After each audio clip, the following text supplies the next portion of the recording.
In my 15 years of teaching CELPIP, I've never had these many people come to me and say, we failed reading. People are doing these tests and coming back and saying reading was the hardest module. Traditionally, we have thought speaking and writing were the hardest modules, but maybe now it's changing. In the last few months, almost everybody has been complaining about reading. They don't have enough time to finish the answers. When they get their scores, they're surprised because they thought they did the right answers, but these scores tell a different story. Today, I'm going to discuss 3 reasons why people are failing on reading, and based on the latest exams, what is happening, what has changed, and what you can do. 3 things you can do to make sure you are not one of the students complaining about the same thing. We're first going to look at this question. This is part 2, and I'm going to use this as an example to show what's happening and where students are really getting things wrong. There's one question here where a typical mistake happens, and this happens in almost every question that students do. This is happening in tests as well. And then we're going to discuss 2 more things plus some more points that you need for reading. So follow us till the end of this video. Now here we have this weather fatalities chart. This is part 2. Okay, you can pause the video, give it a glance, read it, understand it. Okay, so what's happening basically is you have different types of weather conditions, and these are the fatalities or the deaths. There are the weather fatalities for 2013 and then for different years. Okay, so what you should do, for example, if we're just talking about reading part 2, you should first look at the picture, then go to the following passage, paragraph, letter that has questions related to the picture. This is the only task where you do that. In parts 1, 3, and 4, you do the opposite. You look at the questions first and then the passage or the picture, because you would know what to look for. All right, so general strategy, right? But now let's talk about the first point, why people get a lot of questions wrong. So here you see this sentence. The picture here basically shows A, and then you have all these options. All right, so what does the picture show? Let's start from option 4, the last one, bars. The picture here basically shows bars. Yeah, it does. It is a bar chart. Let me give you 2 rules here when you're picking options, okay? One is the option you pick should have no contradiction. Like you see it and yeah, it's clear, obvious, right? But sometimes, for example, if it says it has percentages, then obviously you don't see percentages here. Obviously that will be the wrong answer. So rule number 1 in choosing multiple choice questions is there is no contradiction. Rule number 2 is if an option encompasses other options, select that option. Okay, for example, a passage says the girl was good looking and pretty and nice, well-mannered, and then the options, one of the options says the girl was good looking. The other option says the girl overall was amazing. You're going to choose amazing because amazing encompasses all the other options. It has the other qualities in it too. But if it's just good looking you pick, it's one small option. Okay, this will become more relevant later on. For now, this is one option. I have seen bars. There's no contradiction. It is bars. It's correct. Shows numbers. That's correct. Shows weather fatalities. That's correct. It's a chart. And that's correct too. But which is one option that encompasses everything else? That's the chart. A chart includes weather fatalities, numbers, and bars. So that's the correct answer. This is where people, it's just 25% chance they pick anything. Probability is 1 out of 4. They pick anything because everything looks correct, right? But you want to pick the option that encompasses the other options, okay? There's many times 2 correct answers. This time it's 4 correct answers, but this one encompasses the other. So that's rule number 1. It should encompass the other options, and it should not have any contradiction with the information presented, all right? That's the first point. Let's focus on point number 2, and we're going to see that right here. Okay, this is the next question I'm going to use as an example. This sentence right here, and you can pause the video, you can check the image, this one, and this is the sentence. Tell me the correct answer. Let's see if you can get this right.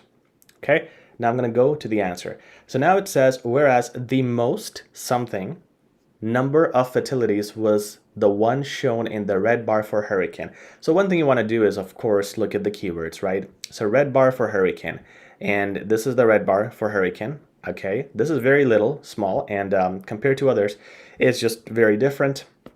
Fine. What are our options? Lowest, yeah, that makes sense. Lowest does make sense. It is stand out. What does that mean? We'll think about that later. Okay. It is noticeable. Is it noticeable? I mean, you can say it's noticeable because it's so different from all of them, or maybe it's noticeable because, or maybe you can say it's not noticeable. The problem here is with noticeable, I have a contradiction, right? It could be for some people not noticeable, for some it could be. What did I say in the first point? If it is contradictory, remove it. So I'm going to remove that. Now it says smallest, whereas the smallest number of fertilities was the one shown in the red bar. Is it smallest among the rest? It is. That is correct too. It is the smallest number of fertilities. Now I'm confused with smallest and lowest. The problem is none of them encompass the other. Grammatically, both make sense and they're both correct. So both of them cannot be the answer. Now I'm looking back at standout. Standout, if you know what that means, it is definitely a correct answer. But what if you don't know what that means? This is problem number 2, people failing reading because of bad vocabulary. You see the answer here is a word that is less common. If you know it, great. Most people don't know it. So standout means something that stands out, which is very different or unique. And this definitely is. So by default, first of all, it is standout. That is correct. It's not contradictory. Smallest and lowest are the same options. I cannot pick both. And noticeable is contradictory, so I'm not picking that. So standout is the correct answer in this case. But I used that as an example to tell you guys vocab or low vocab is the reason people are failing. A lot of times examiners are putting the correct answers as the most difficult word, the most difficult paraphrasing of what you're about to see. So to avoid that, practice vocabulary. That is more of a long-term thing. You can use the 400 word list that we have provided on our blog. Check that link out in the description. You can also use our course. Our CELPIP course comes with 800 words you must learn for the CELPIP exam before you do that. And there are people who charge for a vocab list for CELPIP. Our course includes that, plus lots of benefits. Check that out in the description as well.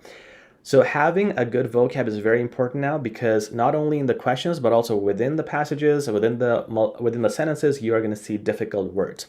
And if you don't know them, you're going to struggle. The third biggest mistake that's happening is in time management, and this is mostly happening with students in parts 1 and 4. We're going to discuss that right now. I have in front of me part 1, and we're also going to get into details of parts 2 and 3 in another video coming up later this week, within 2 days, by the way. So please subscribe if you haven't already to view that video. So here in part 1 and part 4, by the way, the same problem is happening. You have the first passage, right? The first letter in this case. And then you have these questions, multiple choice questions. I think so far we're good, but here is where there's a confusion, the response letter. So in this one, the letter was written to the letter was written to James. Now James is writing back to Charlie. And in this response letter, people say, okay, this is like almost half of the questions. This is half of the questions. We got 10, 11 minutes. We're going to divide time equally. And they do the same thing in part 4. Because in part 4, you have a similar thing. You have the passage, you have some multiple choice questions, and then you got the response or the comment, the second part, right? Don't give it half time. You want to give the response letter or the second section of part 4 only 20% of your time, okay? 20% time. Give these questions 80% time. These questions will require you to look at this, go up and find the answer. Look at this, go up and find the answer. When you're doing that, you're reading the passage. You need more time. But by the time you have finished your initial questions, you go to the response letter, you already know everything that was said. So most of you can answer many of these questions without even going up, and you need to learn how to do that. It's hard because you want to look at the thing and get the exact answer. You just don't have that much time. You don't have that much time. You have to use the knowledge of your understanding, what you understood before, and answer this as you go along, looking at the tone, assuming how the person who the letter was written to is going to answer. Assuming in part 4 how the person who is the commenter would answer that article after reading it.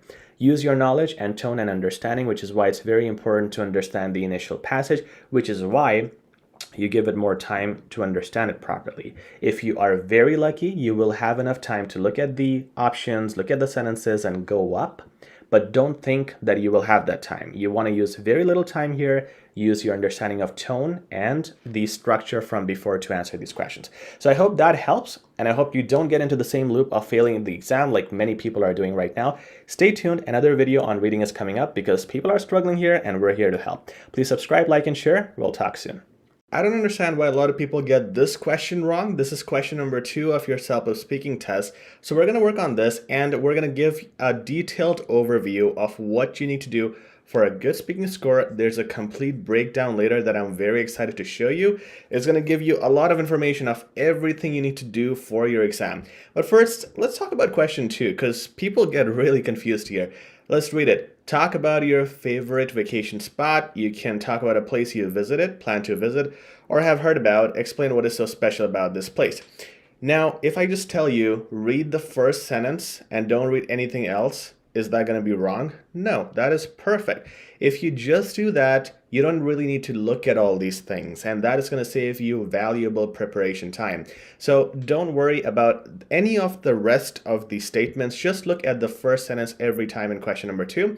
Also, the last sentence is sometimes important, but it usually just asks you, what is it? Why is it important? What are your feelings associated with it? Okay, so if you just follow our templates, you will automatically answer that. I'm not going to cover the template in this video. For speaking templates in 2024, check out the links in the description. You will see some videos for that. But again, just read the first sentence, save yourself preparation time, and you can actually think after the time you have left after reading the first sentence. It's just a vacation spot I'm going to talk about. Now here is an answer. This answer is going to score 12. Why? Well, read it. Pause the video, read it. Then I'm going to explain why it's going to give you that mark. So pause it, please, read the answer. Now again, reading is one thing and saying this is completely different because you would also need to use expressions and pauses. Don't say ums, make it natural, and those would be the important marks you would look at when you're talking. But let's talk about the vocabulary, the structure, the tone, and all those great things right here. Now this is the answer for one speaking sample. There are 30 in this file, and there's also 30 writing questions and 5 mock tests. This whole thing is a package called the CELPIP Upgrade Package. You can check out the link for this in the description. You can access it on our website. And right now there's a discounted coupon code. You will see it'll pop up on your screen as soon as you visit. So it's very reasonable right now. Plus, you get free feedback once you enroll. So check it out in the description. Now, the first thing I'm going to say here when you start the answer is there are many places I have been privileged to travel to. It's fancy vocab. So we are on purpose inserting these words. Okay, you could have said, I want to travel to, or I have been to, but are you going to score any marks? No. So privileged to travel to. This is a 10 times better start than saying, today I would like to talk to you about. Okay, you have to be unique and different in CELPIP speaking. Among them, good connector, it's a good flow. I should have probably mentioned that here. So this is a good connector. Grease stands out. Now, this stands out is an idiomatic expression, and you have marks for idiomatic expression. So that's good. And then I said, in particular, Santorini. So instead of saying a simple sentence like my favorite place was Santorini in Greece, we are adding layers to it. We are separating, I'll just show you here. We're separating our ideas with commas. In speaking, the comma means a pause. So we're separating it saying, in particular, Santorini. So we are organizing information in different places and showing the examiner how we can structure our conversation. So whenever you have 2 or more things to say, use these words in particular. Now, let's go to the next part. After our intro, we're going to start to express, not just say, I saw the beach, I saw the trees. No, we're going to express. Just the name of that place makes me reminisce, which is fancy vocab for remember. The beautiful use of adjectives is important, okay? It shows you your range of vocabulary. Beautiful beaches. Now define it, okay? Define the scene. Full of white sand, the peaceful adjective. Sound of seagulls, and the clearest. Superlatives, est, most, greatest, nicest. Those are good things to throw in as a mix when you're defining adjectives. Water imaginable, adjective again. Okay, now you can see it's 3 points I have mentioned here, and you don't want to do a list of 8 to 9 points, just 3, 2 to 3 points max, because you have to move on to other sentences, because you have to define a range of things, not just be stuck at one thing. Moreover, connector, the outlandishly, that's an adverb, which is also going to add to the range of vocab. It's an advanced word as well, not a simple word, not a day-to-day word, and that's what we're trying to do. Low prices for a tourist spot, like that word too good to be true. It's a great idiomatic expression. Once again, idiomatic expressions will give you more points, not idioms. There is a difference. I was equally stunned. You can see every time our sentences have a different, a unique expression. Now this is equally adverb and adjective, just, pleasing the examiner every time with the combination of these words. It's adding to my marks for the range of vocabulary. To see full meals priced at just €5. Notice every time I'm not trying to do the words that we would usually say. I'm not going to say the burrito was $5. I'm saying it's priced at just €5. Again, trying to make it unique. On top of no tipping requirements. Now this is an addition. You guys got to learn how to do additions in speaking with something like on top of, along with, as well as. These are great words to add new points, and they also make your sentence complex because you're adding multiple clauses within the same sentence. It's also real. I visited Santorini, and this is exactly what I experienced. So having real experiences makes it sound more, well, it makes it easy for you to speak. Okay, so just make sure it's real. Not only did the food price, again, this is a good connector, by the way, astonish, that's a good adjective, astonish me. The fairly priced, now here you got an adverb plus an adjective again, just after an adverb adjective here. So great use of arrange. Shopping spree, instead of just saying shopping. I went on left me having absolutely zero buyer's remorse. Now, buyer's remorse, again, good expression, unique, okay? And it's better than saying I had no guilt. Guilt is still okay, it's good, but remorse, more unique. If you can find more unique replacements, use them, okay? Now, when you write or when you speak usually in day-to-day conversation, we mostly would not say absolutely, clearly, surely. Sometimes we'll just say our sentence without those things.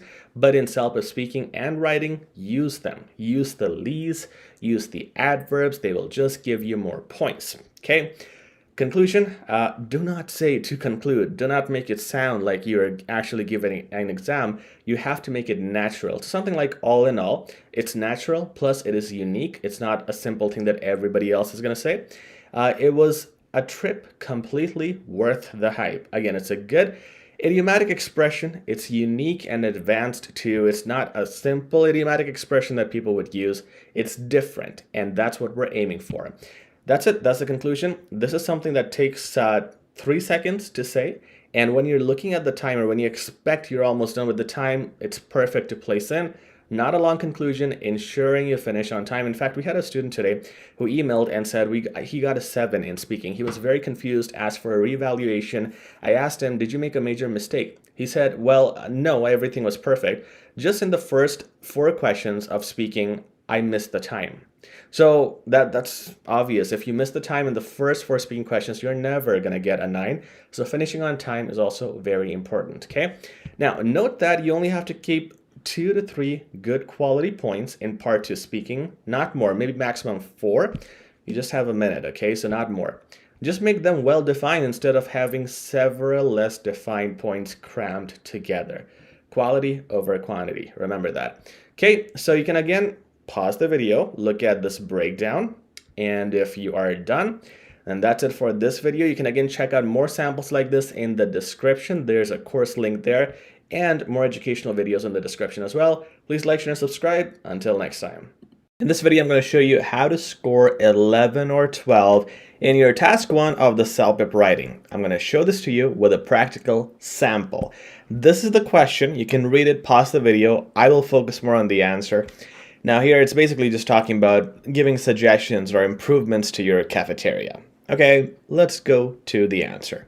First thing I want to show you guys why the structure is going to score full marks is because it has 5 paragraphs. You have your introduction, you have body 1, body 2, body 3. Then you have your conclusion. That's it, okay? 5 paragraphs, it's exactly how it's supposed to be.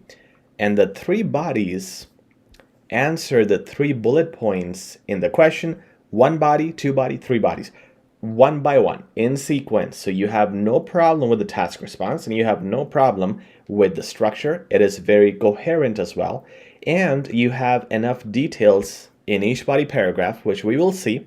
You can also pause the video to read it. Each body paragraph has at least 2 points, and that will satisfy every single examiner, because they usually complain that you haven't explained it enough. This explains it perfectly. Okay, so full marks there. Let's talk about salutations. Dear sir, that's all you need to do. You don't need to say dear respected sir, madam, or anything. Just dear sir or madam. Yours sincerely, and your full name. Remember that. It's very important to do the full name in the formal letters. If it's informal, you can do the first name. Actually, not you can, you should, because you will lose marks if you make it too formal. And you can put best regards. Again, with the can. You should put best regards in the informal emails. Yours sincerely is more for formal writing. So overall, first impression looks very neat, very clear. The next thing is the intro, paragraph 1. Needs to have the purpose, why you are writing. And this person mentions it as a frequent visitor. So they start with a complex sentence right away. As we'll make the sentence into 2 parts. So part number 1, part number 2. Okay, so using complex sentences give you marks as well. And you'll see all these wonderful elements within this email. If you want to learn how to write like this video is great. But also check out our course in the description. That includes samples on writing and speaking. And it includes a lot more detail. A 1-hour lesson just on vocabulary and complex sentences. Plus, I think a 3-hour lesson on writing with a lot of descriptions. Okay, so check that out. It is in the description. So again, we always teach our students, start with the purpose which this person has done, but with a complex sentence. As a frequent visitor of the university's dining hall, I feel there are a few issues I ought to discuss. I ought to. Again, instead of saying I need to, I want to. I ought to, advanced words. You'll see advanced words throughout this email, but it's also the phrasing that has been used. So get a few examples. In order to address this matter properly, once again, it is a complex sentence. Anything starting with an order to, any sentence that starts with that is complex. So right away, first impression, you have advanced words, great salutation, great structure, and you already got 2 complex sentences. Amazing. I'll describe the abundant pros and cons of the lunchroom on campus. Instead of saying benefits and disadvantages, pros and cons, every time find better ways to phrase your stuff instead of using adjectives. Abundant. Whenever you have the opportunity to use adjectives, use them. Few is an adjective. Abundant, anything that is a quality. Positive, appeasing, delectable, and they're probably more enjoyable, delightful, amiable, and courteous. Not only are there the adjectives present here, they're advanced adjectives, advanced words. If you don't know what these mean, please use dictionary.com. Check them out because you want to copy paste them as well. They're very usable in all types of answers. So the person starts with, in order to address this matter properly, I'll describe the pros and cons, then goes to the next part, to credit the positive attributes of this amenity. Amenity, of course, advanced word.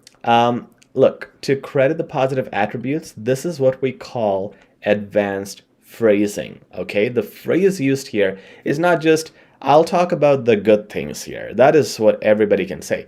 But you want to phrase it nicely. The way it would make it advanced and unique would be to say something like, to credit the positive attributes of this amenity, and then it continues, the various cuisine options are beyond appeasing. You could have said appeasing, and that is, again, complex, but he said beyond, he or she said beyond appeasing. Just wherever you can use more descriptions, more adjectives, use them. You will gain more marks the more descriptive you make it. Now, this is the phrasing where you go to a range, okay? So you're talking about a range now. From delectable macaroni to a functional. So this is phrasing where you're describing a range, which is, again, unique, advanced, versatile, and like in every sentence the examiner sees, the student is using different phrasing, which is gonna make the examiner fall in love with the student. Now, salad bar, pizza served as slice. The dining room is not lacking on enjoyable cooking. Again, guys, this is also very advanced phrasing. This is why this will definitely score 11 to 12. I'll tell you why I'm saying 11, because this level should be 12. I'll tell you in just 2 minutes. So, you could have said the dining room is enjoyable, but he said dining room is not lacking on enjoyable cooking, again using every advanced way to define it. So you can use it, it's very easy. It's not lacking on, and then the positive. All right. Further, good connectors. Throughout there are good connectors. Further, the staff is delightful, amiable, and courteous. Very good adjectives. No grammar mistakes. This is the reason why it might score 11, guys, because this paragraph, you see body 2, compared to body 1 and body 3, is very short, okay? And it should be balanced with the other bodies. So that means the student has sacrificed some words from this point. However, they mentioned 2 points. So there's conversely, the facilities could benefit from a tune-up. Next point is also students occasionally struggle to find something to eat, which is a grave, finding something to eat is a grave issue. It should be finding. Okay, so there's a grammar mistake here too, which means this will definitely fall at 11. Now I am sure. 1 grammar mistake, 1 point down, especially once you're really high, once you're starting with 12-ish. Now, even if this was not there, let's say the grammar mistake is not there, the student has done 2 points. So 2 points is the main requirement you need to have. Everybody should answer 2 points per bullet point. If the student didn't have this little mistake, I could have ignored that this paragraph is slightly smaller and given him or her 12. Now it's definitely 11 because there's 1 mistake here. But again, look at the phrasing. Facilities could benefit from. Instead of saying you need a tune-up, you can use words like could benefit from. Adverbs. The more adverbs you use, the better. The more lees you use, it includes marks in the range of vocabulary. Once again, another complex sentence. By, starting with by, makes the sentence complex, divides it into 2 parts. By repainting the walls, installing updated flooring, and expanding to additional lighting. You see, it's not just the bland points, it's practical points. You want to show realism. These are the real suggestions you would make if you're telling some place to update its furniture. It's not just, hey, have better lighting, but have additional lighting, installing updated flooring, always defining your points instead of just saying, improve flooring. The property will be suitably, adverb, great job, improved. Furthermore, again, a connector, great connectors. Outside of the regular menu, again, advanced phrasing. You see this, when a phrase or a clause like this is in between commas, you are putting it as an extra piece of information. So you could also ignore this. You can just say, furthermore, I propose. But by putting this extra information, you're showing the examiner your ability to add extra phrases and put them within a sentence. You essentially talking about other important points, but like this is a bracket thing. This is an additional point that I can put because I know how to use advanced phrasing. So that's what you're communicating to the examiner. I propose the addition of a sandwich station through which advanced phrasing. So you're giving the benefits through which this will happen. Through which students will be given the opportunity to create their own meal regardless of what is being served. Regardless, again, added to make the sentence complex, and also add another point just to give it more depth and description. If you guys have sent me your writings, and if I've ever given feedback and said it lacks description, that's what I mean. Lacking additional detail. So the more detail you give, the better. Great way to do that is by using adjectives all the time, okay? Ultimately, good connector and a good concluding word to start off the conclusion. Ultimately, the dining hall, though a wonderful, it's beautiful. I want to cry. Though a wonderful, it's an advanced phrasing because now it's going to make the sentence complex, though something, comma, something else. It's divided into 2 points. Though a wonderful place to have a bite and converse with polite staff and students, could benefit from a few minor improvements. Minor, wonderful, polite. Put adjectives on purpose to get more marks. I would be overjoyed to assist with this transition. Overjoyed instead of saying basic words like happy. All right.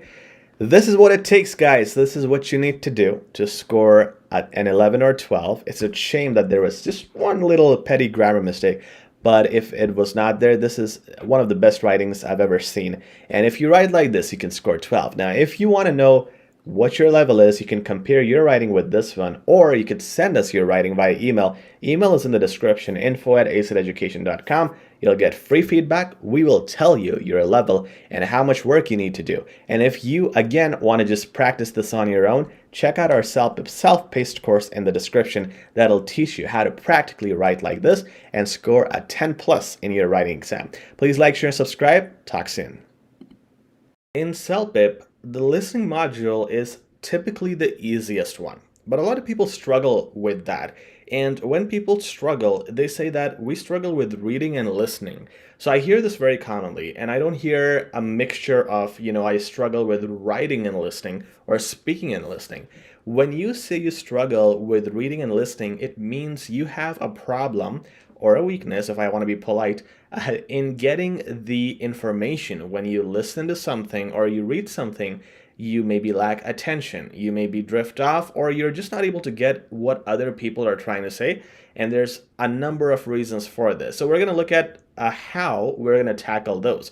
Now, with that said, I've made many listening videos. You can check them out on our channel. In fact, there's a link to one of them in the description.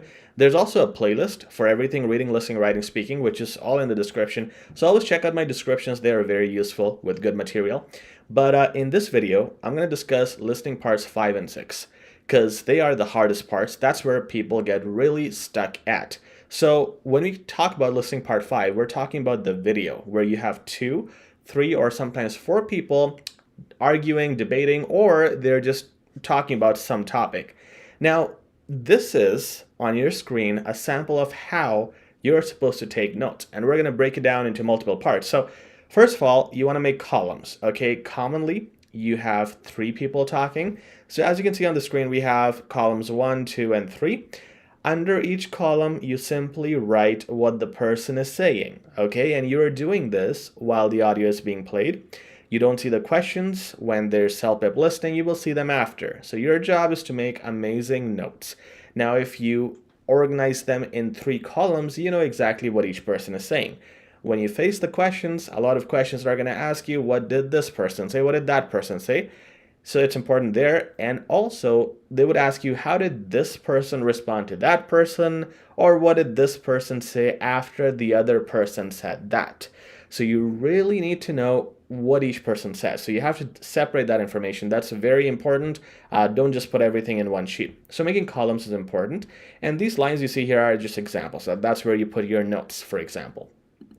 So now let's look at the next thing, which is the sequence. Luckily, most of the listening tests in CELPIP are in sequence, which means if you have a 2-minute listening, then you have the first 30 seconds in questions 1 and 2, next 30 seconds, question 2 and 3, and so on. So sequence is important to see the number of, to see which question, which transcript part you have to look at, or which notes you have to look at. So sequencing is good. It also keeps your information organized. You can see from your notes the train and the flow of the conversation, how they were responding, how it went from A to Z.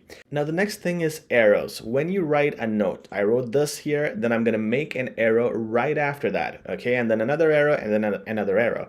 What this shows is how did this person, the second one, respond to the first person, then how did the next person respond to the second person, and so on.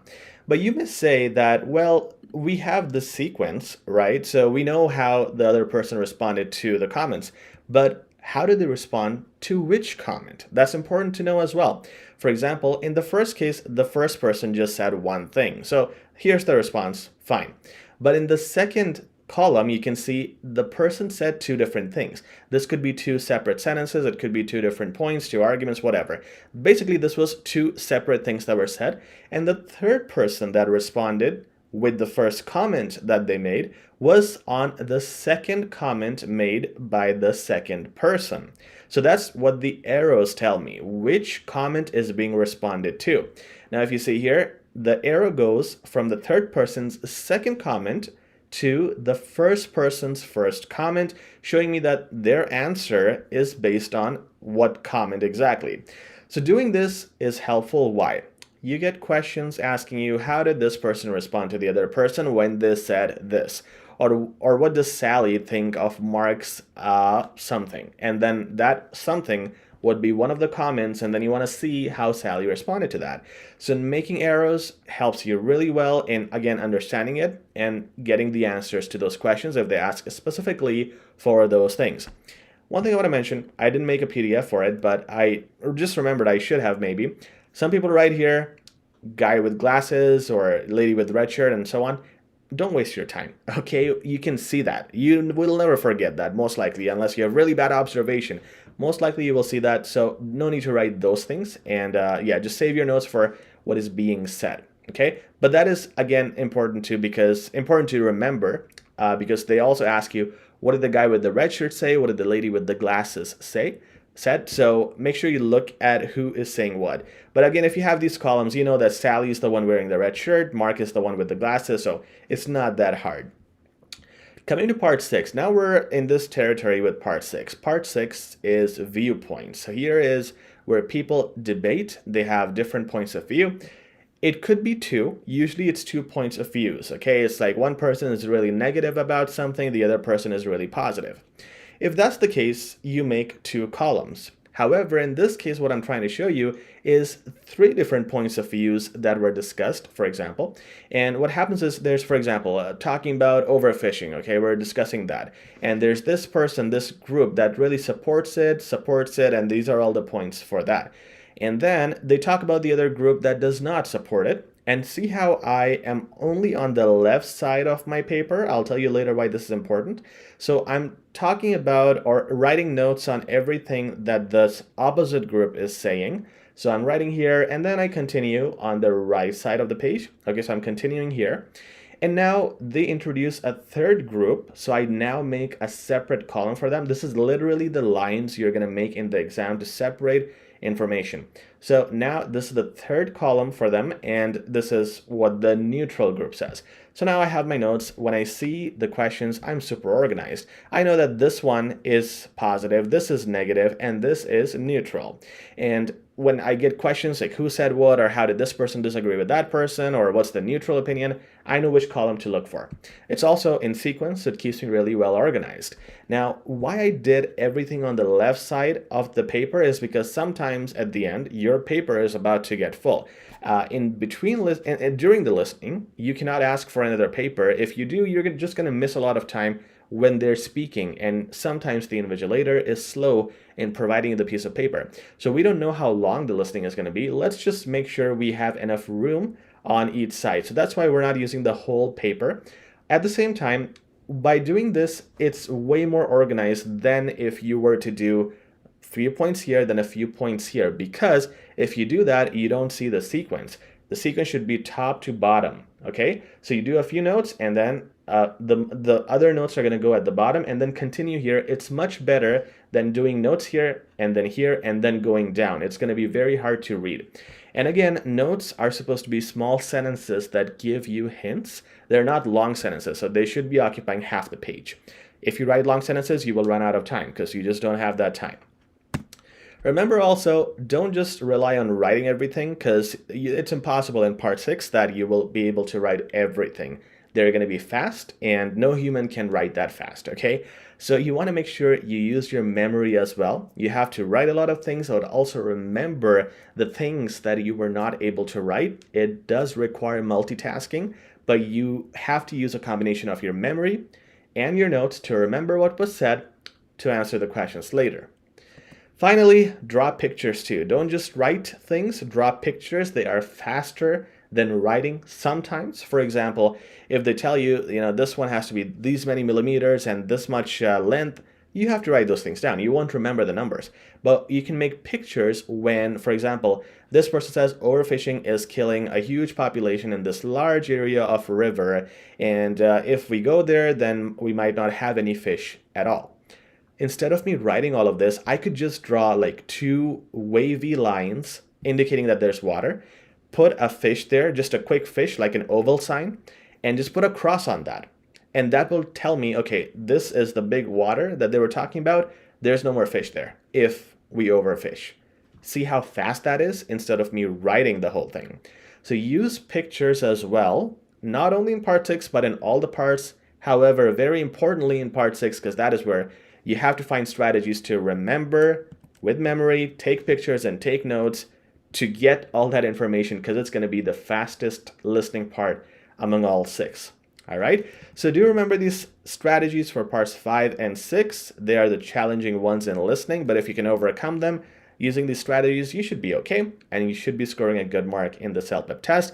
If you need more tips and tricks, check out the link in the description for our CELPIP 15-hour course at a 20% discount. If you go there to the chat, if you have any questions, you can ask us via chat or email. You also have reviews, class videos, a lot of great content in that course, so check it out, and we'll talk very soon. Take care.